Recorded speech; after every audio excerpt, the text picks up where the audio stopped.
So it's official. Daniel Dubois versus Joyce is on. The fight will take place on April 11th at the O2 Arena in London, and it will be shown live and exclusive on BT Sport Box Office. This is a great matchup between two unbeaten heavyweight prospects. I will be purchasing this fight on pay-per-view. Absolutely no problem at all. However, I do have to point out that the promoter of this event, Frank Warren, has exposed himself as a monumental hypocrite once again, because he slated the Anthony Joshua Dillian Whyte fight for being on pay-per-view. That, of course, was a fight for the British heavyweight title. He slated it for being on pay-per-view. But yet here we have him doing the exact same thing, putting Dubois versus Joyce on British heavyweight title fight, pay-per-view.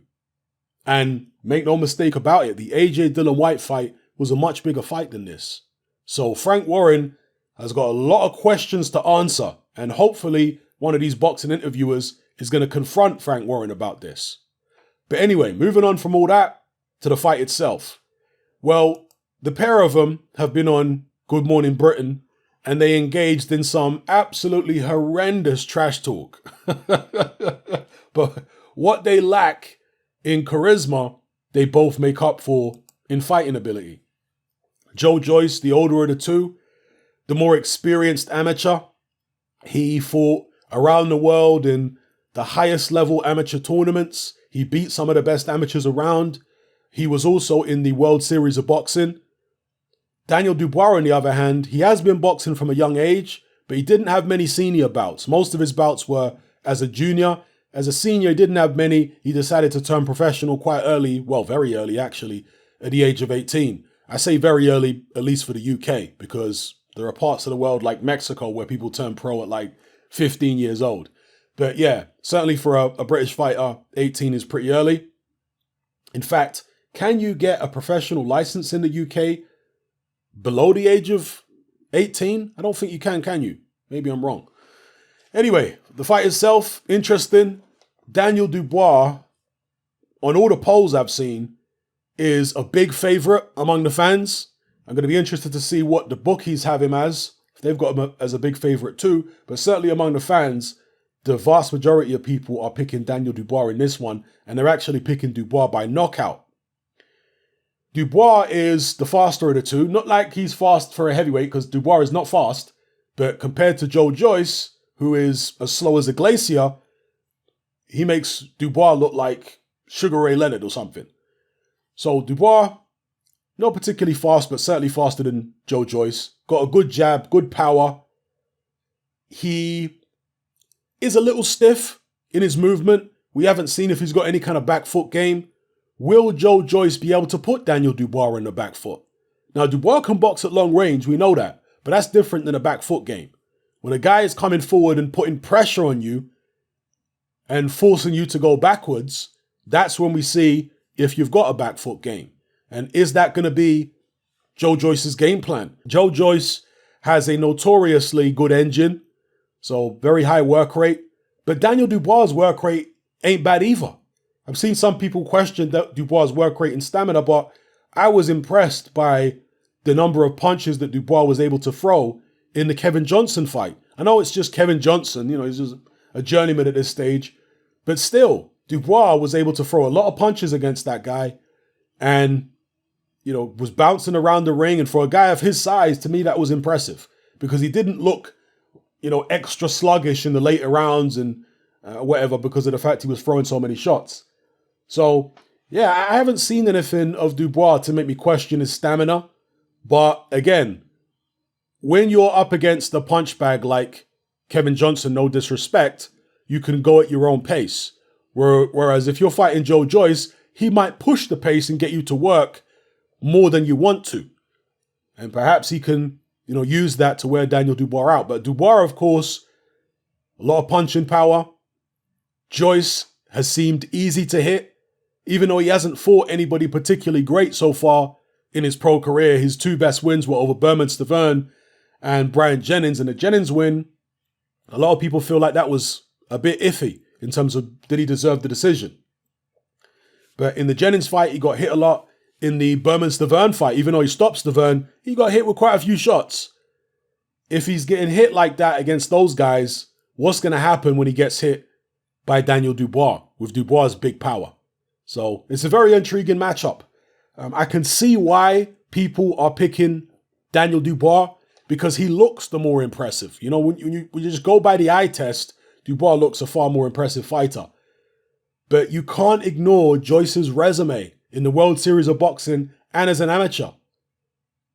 Remember, the World Series of Boxing is almost like a halfway house between amateur boxing and pro boxing.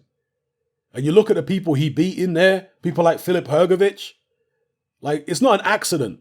He's beaten loads of people, Joe Joyce. He's beaten loads of people who look way better than him on the eye test. Do you understand? So how is he doing it? Based upon the way his style looks in the ring, he shouldn't be able to beat those guys, but he has.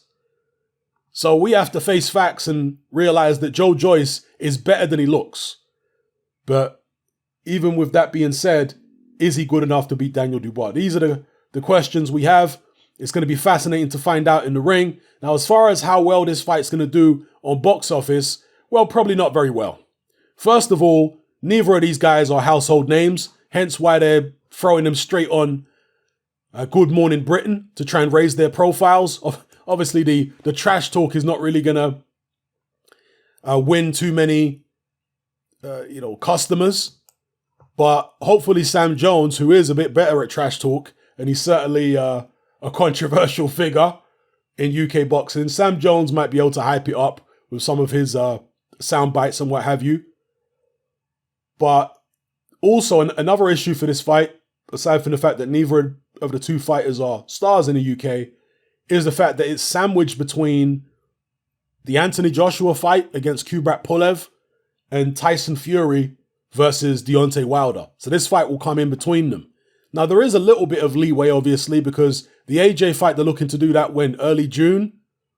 And the thingy fight, the Wilder-Fury fight is obviously later on this month. Oh, there's another one I forgot to mention. Dylan White. So that fight is going to be, I'm guessing, around May. April, May, around that time. So yeah, the boxing fans are going to have to potentially choose between whether they want to buy Dubois versus Joyce or Dylan White versus Povetkin. Personally, I like the Dubois versus Joyce fight better than Dylan White versus Povetkin. But Dylan White is a bigger name. In fact, Povetkin's probably a bigger name than both these guys because of the fact that he fought Joshua. So, yeah, anyway, let me know what you guys think in the comment section below about this fight. How do you see it going? Who will you be picking and why? I'm particularly interested to hear from the people picking Joe Joyce because, again, the vast majority of people seem to be going for Dubois. But those of you picking Joyce, tell me how you see the fight playing out. Don't just tell me that you think Joyce is going to win. Tell me how you see the fight playing out. Like, how's Joyce going to avoid Dubois' power? Maybe he'll just be able to take it. What kind of strategy is he going to employ? Do you expect Joe Joyce to be pushing Dubois back? Do you expect him to be kind of boxing with Dubois a little bit? I think early on, personally, Joyce will be a bit more careful than we've normally seen him in terms of his defense. And I think he'll be using his jab a lot more as well because Daniel Dubois got a good jab, but Joe Joyce's jab is pretty good as well. Don't forget about Joyce. Don't sleep on Joyce's jab, you know. Joyce has got a pretty good jab. He's consistent with it. In fact, if you go back and look at a lot of his amateur fights, he uses his jab very well. Joyce, again, it's an ugly-ass jab. That jab looks hella ugly, right? But it is effective. He throws it a lot, and he's got quite a long reach, Joe Joyce. I don't think there's going to be much difference between the reach or the arm length between Joe Joyce and Daniel Dubois. So keep an eye out for Joe Joyce's jab. And particularly if he throws the jab and brings it right back to guard his head, because in much of Joe Joyce's amateur career, he would fight with a high guard. Yeah? So he'd throw that jab and bring it right back to avoid being countered with right hands over the top. So look for Joe Joyce to do that. Anyway, the point is, I was asking you guys, those of you who are picking Joyce, to tell me how you see the fight playing out. You know, what kind of patterns is the fight going to follow? How is it going to ebb and flow? And what's the result going to be? Let me know in the comment section below, people. Great heavyweight matchup. It's happening. I'm out.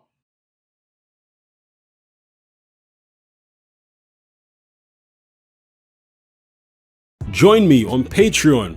I upload a minimum of 2 podcasts every single week, covering a wide variety of controversial topics, as well as live stream Q&A sessions. Take a look on screen right now at some of the podcasts I've produced so far. For just $3 a month, the equivalent of about £2 a month, you get access to all my new podcasts and my entire back catalogue of past podcasts, including my popular Confessions of a Nightclub Bouncer series.